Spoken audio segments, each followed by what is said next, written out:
Welcome to another episode of The Pickpocket. Here at The Pickpocket, we utilize the NBA category in the Fanduel app to help you win money. Be sure to follow us on Twitter and also be sure to subscribe to the channel if you haven't subscribed to the channel yet.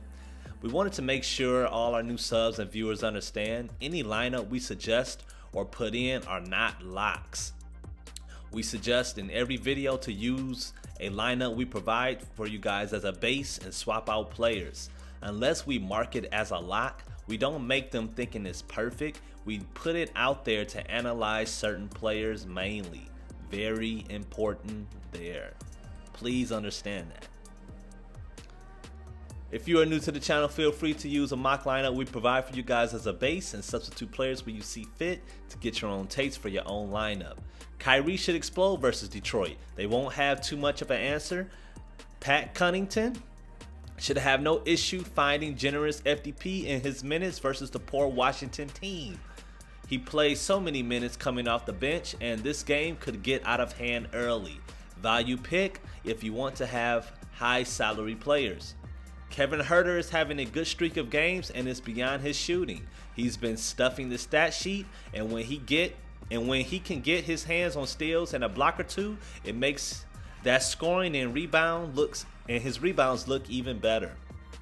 Anthony Edwards is hot in Portland, and Portland is awful on defense. They're atrocious.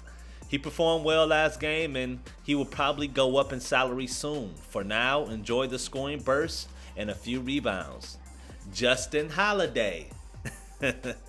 Justin Holiday is a value pick in this game. He gives you just what his value is, somewhere in the 20s to mid 20s in FDP. Cody Zeller sees good minutes, he gets good points in the paint and finds himself getting a handful of rebounds. At that salary, his average would be nice. Core 5 lineup. You got Murray, Middleton, Powell, and Towns. De'Aaron Fox is playing Atlanta, and they are some of the best at gifting FDP to point guards. Fox is so dynamic and fills the stat sheet. Anything less than his average is a letdown, but don't expect it. Jamal Murray will have a long night, and it's tough picking him after his performance his last game, but this should be a good game and one in which he can contribute his scoring.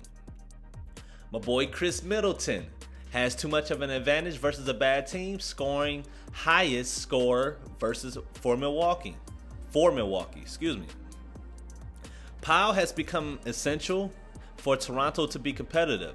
His scoring has been off the charts. With all the players out for them, he has to score. Charlotte is not the strongest team defensively, so he should do his usual work. Karl Anthony Towns, aka Cat, my boy Cat, has the talent advantage and overall size. Portland is not strong defensively, and neither is their starting center. Only person that hurts him is himself with a poor shooting night. It's his double-double potential every night that makes selecting him a great decision. You have a slew of other centers, but it's no way he should have less than or around his average. And plus, and definitely take, hopefully he stays out of foul trouble and stays injury free and things like that. Stop what you're doing right now. Subscribe to the channel. It's looking like I'm gonna have to get. I'm not using a Rambo bag. I'm gonna get my Naruto bag, man. I got some I'm gonna use some jitsus that's in the bag, man. Cause I think the subs, man, y'all been slipping a little bit. If you haven't subscribed to the channel, please subscribe to the channel. I would hate to go get my Sasuke bag, but it's looking like I'm gonna have to get the Sasuke bag and do a few jitsus. So please subscribe to the channel so I don't gotta do that. The rest of this presentation, you're going to see these symbols. The definitions of these symbols are very important, and they will do a lot of the explaining for you. Feel free to take a picture with your cellular device, or you could just rewind the video. Cheat sheet, best performing lineup, players we believe will have the best night at their position. This is not a mock lineup. And as you can see my boy Chris Stapps down there. My boy Chris Stapps. Cheat sheet, value lineup, players under 5K. These are guys who Who should be expected to reach at least 20 FDP? Anything less is an unfortunate loss because these are value players. Anything over 25 FDP is playing above their value. This is not a mock lineup. This is the end of the presentation. Feel free to comment any questions or concerns you may have. Definitely give the video a thumbs up because it really helps us out. And please subscribe to the channel if you haven't subscribed to the channel yet. And thank you for choosing another episode of the Pickpocket DFS.